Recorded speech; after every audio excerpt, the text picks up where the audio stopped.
আজকের আলোচনা শুরু করা যাক। আমাদের হাতে কিছু নথি এসেছে যা ভারতের একটা বহুল প্রচলিত pension scheme, employees pension scheme বা ইপিএস 95কে নিয়ে বেশ কিছু গুরুত্বপূর্ণ প্রশ্ন তুলেছে। আর শুধু প্রশ্ন নয়, এই নথিগুলোতে স্কিমটিকে কর্মীদের জন্য একটি মহা বিশ্বাসঘাতকতা বা গ্রেট বেট্রেয়াল বলে সরাসরি অভিযোগ করা হয়েছে। বিশ্বাসঘাতকতার মতো এত বড় একটা শব্দ একটা জাতীয় পেনশন স্কিমের ক্ষেত্রে এটা বেশ চমকে দেওয়ার মতো। তো আজ আমরা দেখব কেন এই স্কিমটাকে নিয়ে এত বিতর্ক, ঠিক কোন যুক্তিতে এই দাবিগুলো করা হচ্ছে।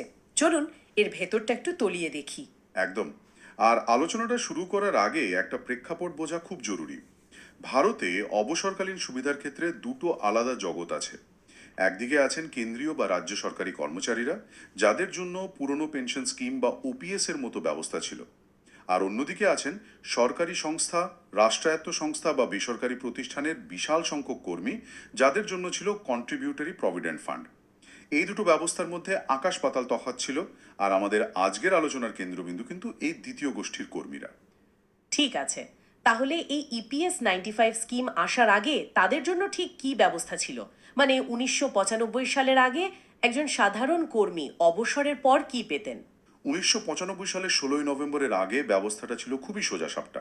একে বলা হতো কন্ট্রিবিউটরি প্রভিডেন্ট ফান্ড বা সিপিএফ। এখানে কর্মী তার বেতনের একটা অংশ জমা করতেন, আর তার নিয়োগকর্তাও সমপরিমাণ টাকা জমা করতেন। সবচেয়ে গুরুত্বপূর্ণ বিষয় হলো, নিয়োগকর্তার দেওয়া সম্পূর্ণ টাকাটা সরাসরি কর্মী নিজের প্রভিডেন্ট ফান্ড অ্যাকাউন্টে যেত।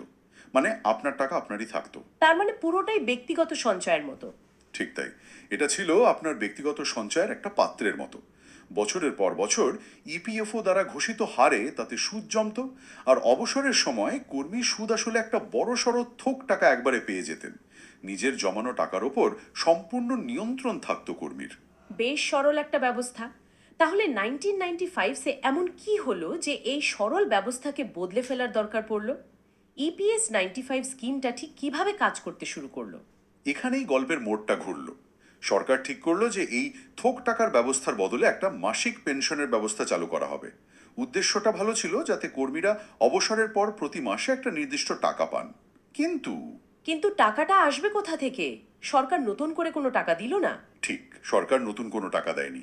বুদ্ধিটা ছিল বেশ অভিনব।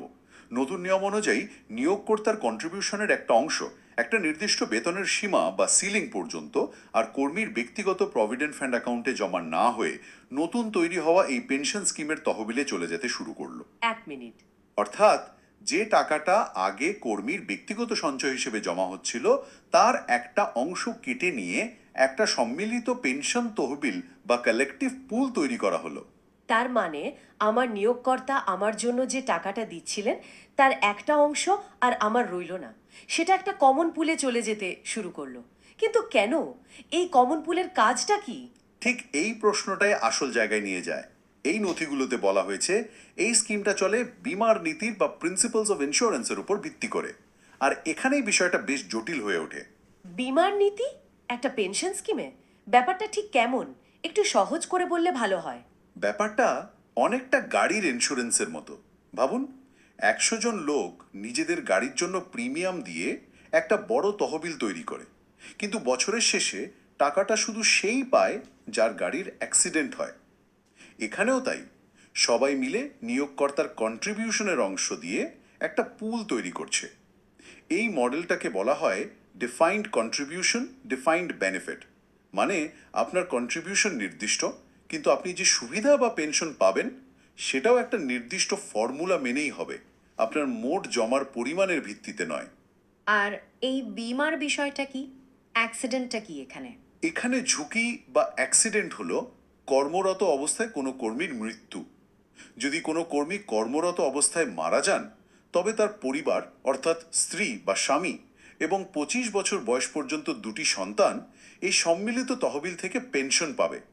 এই ঝুঁকিটা সমস্ত কর্মীর জমা করা টাকা থেকে সম্মিলিতভাবে বহন করা হয়।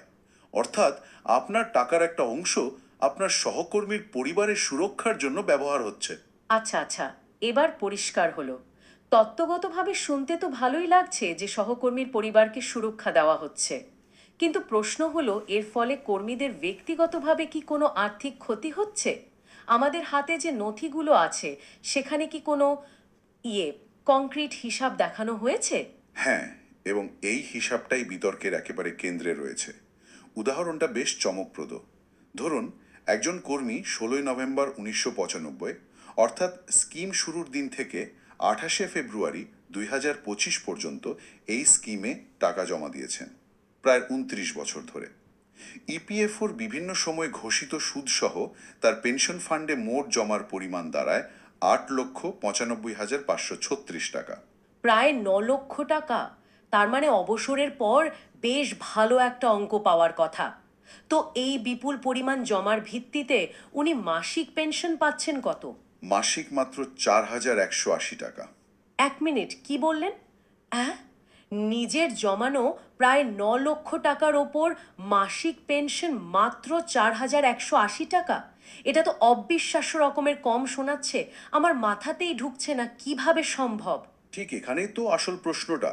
নথিগুলোতে দেখানো হয়েছে, যদি ইপিএস 59 না থাকতো, যদি পুরনো সিপিএফ ব্যবস্থাটাই থাকতো, তবে কর্মী অবসরের সময় সম্পূর্ণ 8,95,536 টাকাটাই থোক পেয়ে যেতেন। এখন উৎসের তথ্য অনুযায়ী ইপিএফও তাদের দীর্ঘমেয়াদী বিনিয়োগে গড়ে প্রায় 8% সুদ আয় করে। সেই সহজ হিসাবে ওই 8,95,536 টাকার ওপর মাসিক সুদই হওয়ার কথা প্রায় 7,164 টাকা। তার মানে কর্মী যে পেনশন পাচ্ছেন তা তার নিজের টাকার সম্ভাব্য মাসিক সুদের থেকেও প্রায় 42% কম।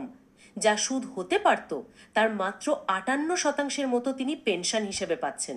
নিজের টাকা থেকেই নিজেকে কম টাকা দেওয়া হচ্ছে। কিন্তু কেন? ইপিএফওর কারণ হিসেবে কি বলছে? ইপিএফওর যুক্তি হলো ওই বিমান নীতি। তারা বলছে এই স্কিম কর্মরত অবস্থায় মৃত কর্মীর পরিবারকে যে সুরক্ষা দেয়, সেই সুরক্ষার একটা খরচ আছে।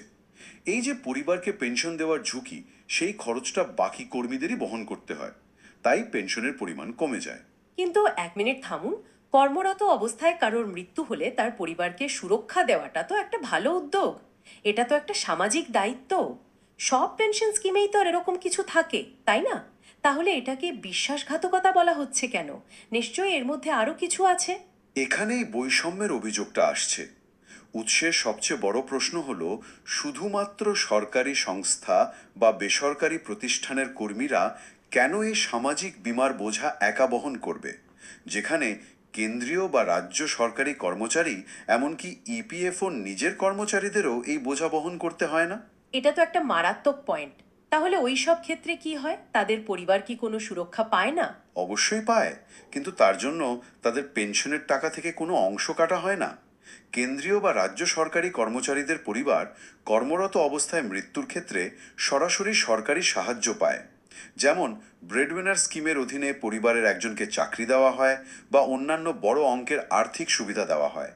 সেই খরচ আসে সরাসরি সরকারি কোষাগার থেকে, কর্মীদের পেনশন তহবিল থেকে নয়। মানে? উৎসের যুক্তি হলো, রাষ্ট্রায়ত্ত সংস্থার কর্মচারীরাও তো সরকারি কর্মচারীদের মতোই দেশের সেবা করছেন। তাহলে তাদের অবসরকালীন সুবিধার ক্ষেত্রে এই বৈষম্য কেন? কেন তাদেরকেই নিজেদের জমানো টাকা দিয়ে সহকর্মীর পরিবারের সামাজিক সুরক্ষার ভার নিতে হবে? তাহলে অভিযোগটা শুধু আর্থিক ক্ষতিতে সীমাবদ্ধ নেই, এটা একটা বৈষম্যের অভিযোগও বটে। কিন্তু নথিগুলো তো যে মহা বিশ্বাসঘাতকতা শব্দটা ব্যবহার করা হয়েছে, সেটা তো আরো গভীর কিছুর দিকে ইঙ্গিত করে। এটা শুধু একটা খারাপ আর্থিক চুক্তির চেয়েও বেশি কিছু। একদম। বিশ্বাসঘাতকতার অভিযোগটা আসছে স্বচ্ছতার অভাব বা গোপনীয়তার অভিযোগ থেকে। নথিতে দাবি করা হয়েছে যে এই স্কিমের মূল ভিত্তি, অর্থাৎ এটি যে বীমার নীতির উপর চলে, সেই তথ্যটি নাকি ইপিএফও বছরের পর বছর ধরে কর্মীদের কাছে গোপন রেখেছিল। গোপন রেখেছিল? মানে কর্মীরা জানতেনই না যে তাদের টাকা একটা ইন্স্যুরেন্স পুলের মতো করে ব্যবহার করা হচ্ছে? উৎসের দাবি অনুযায়ী ঠিক তাই। ইপিএফও নাকি কখনোই আনুষ্ঠানিকভাবে বিজ্ঞাপনের মাধ্যমে বা অন্য কোনো উপায়ে কর্মীদের জানায়নি যে স্কিমটি বীমার নীতির উপর ভিত্তি করে চলছে।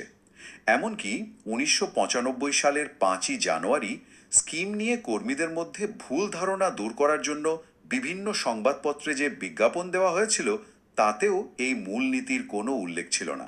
তার মানে কর্মীরা একটা স্কিমে যোগ দিচ্ছেন, টাকা দিচ্ছেন, কিন্তু তার আসল নিয়মটাই তাদের জানানো হয়নি। এটা কতদিন ধরে চলেছিল? আরও আশ্চর্যের বিষয় হলো উৎসের মতে 2003 সালে ভারতের সুপ্রিম কোর্টের একটি রায়ে যখন এই স্কিমকে সাংবিধানিকভাবে বৈধতা দেওয়া হয় তখনও ইপিএফও আদালতের সামনে এই বিমার নীতির কথা উল্লেখ করেনি। এই বিষয়টি প্রথমবার প্রকাশ্যে আসে অনেক পরে 2022 সালের 4 নভেম্বরের একটি রায়ের শুনানির সময় যখন ইপিএফও আদালতে তাদের যুক্তি পেশ করতে গিয়ে এই নীতির কথা বলে। 2022 সাল, তার মানে 1995 থেকে 2022 প্রায় 27 বছর ধরে কর্মীরা এমন একটি স্কিমে টাকা দিয়ে গেছেন যার মূল আর্থিক মডেল সম্পর্কে তাদের কোনো স্বচ্ছ ধারণাই দেওয়া হয়নি। এটা তো মারাত্মক অভিযোগ। একদম। আর এই প্রচারতাকেই উৎসের নথিগুলোতে মহা বিশ্বাসঘাতকতা বা গ্রেট বিট্রেয়াল বলা হচ্ছে। যুক্তিটা হলো আপনি যদি জেনে শুনে একটা চুক্তিতে সই করেন যেখানে আপনার ক্ষতি হচ্ছে সেটা একটা খারাপ চুক্তি, কিন্তু যদি চুক্তির মূল শর্তই আপনার কাছে লুকিয়ে রাখা হয় তবে সেটা বিশ্বাসঘাতকতা। উৎসের মতে যে কোনো নতুন স্কিমের উদ্দেশ্য হওয়া উচিত কর্মীদের জন্য আগের থেকে আরও ভালো সুবিধা নিয়ে আসা, কিন্তু এক্ষেত্রে ঠিক তার উল্টোটা হয়েছে বলে অভিযোগ, আর তার পেছনের কারণটাকেই আড়ালে রাখা হয়েছে। আর এই সমস্যাটা তো শুধু সরকারি সংস্থার কর্মীদের নয়, বেসরকারি ক্ষেত্রের কোটি কোটি কর্মীকেও প্রভাবিত করে, তাই না? অবশ্যই বেসরকারি প্রতিষ্ঠানের কর্মীদের একটা বিশাল অংশ এই স্কিমের আওতায় পড়ে এবং তাদের অধিকাংশই উচ্চতর পেনশনের জন্য যোগ্য নন। ফলে এই একই মডেল, এই একই আর্থিক ক্ষতির শিকার তারাও হচ্ছেন। আজকের আলোচনা থেকে এটা স্পষ্ট যে ইপিএস 95 স্কিম নিয়ে সত্যি গুরুত্বপূর্ণ কিছু প্রশ্ন উঠেছে। একদিকে পুরনো ব্যবস্থার তুলনায় সরাসরি আর্থিক ক্ষতির একটা পরিষ্কার হিসাব, আর অন্যদিকে স্কিমের মূল নীতি সম্পর্কে স্বচ্ছতার অভাবের একটি মারাত্মক অভিযোগ। দুটো মিলিয়ে ছবিটা বেশ উদ্বেগজনক। এই আলোচনাকে যদি আমরা একটা বৃহত্তর প্রেক্ষাপটে দেখি তাহলে প্রশ্নটা শুধু একটি নির্দিষ্ট স্কিম নিয়ে থাকে না। প্রশ্নটা দাঁড়ায় ভারতের বিশাল সংখ্যক কর্মীর অবসরকালীন সুরক্ষা নিয়ে। এই নথিগুলি আসলে বিভিন্ন শ্রেণীর কর্মচারীদের মধ্যে সুযোগ সুবিধার যে বিশাল বৈষম্য রয়েছে সেদিকে আঙুল তুলেছে। একদিকে সরকারি কর্মচারীদের জন্য একরকম সুরক্ষা বলয়, অন্যদিকে বাকিদের জন্য সম্পূর্ণ অন্যরকম একটা ব্যবস্থা যেখানে তাদের নিজেদের টাকা দিয়ে সামাজিক সুরক্ষার দায় মেটাতে হচ্ছে। এই পার্থক্যগুলো নিয়ে আরো গভীর ভাবনা চিন্তার অবকাশ রয়েছে। আজকের আলোচনা শেষ করার আগে একটা প্রশ্ন ভাবনার জন্য রেখে যাওয়া যাক। আমরা আইনি দিক, আর্থিক হিসাব এসব নিয়ে কথা বললাম, কিন্তু এর বাইরেও একটা মৌলিক প্রশ্ন রয়েছে। একটা জাতীয় পেনশন স্কিমের আসল উদ্দেশ্য কি? এটা কি নিছক একজন কর্মীর ব্যক্তিগত সঞ্চয়ের একটা মাধ্যম যা থেকে তিনি অবসরের পর সুদ পাবেন, নাকি এটা একটা সামাজিক সুরক্ষা জাল বা সোশ্যাল সেফটি নেট? আর যদি তা সুরক্ষার জাল হয়, তবে সেই সুরক্ষার খরচ কার বহন করা উচিত? কর্মীদের নিজেদের সঞ্চয় থেকে, নাকি রাষ্ট্রের কোষাগার থেকে, অর্থাৎ সমগ্র সমাজের বহন করা উচিত?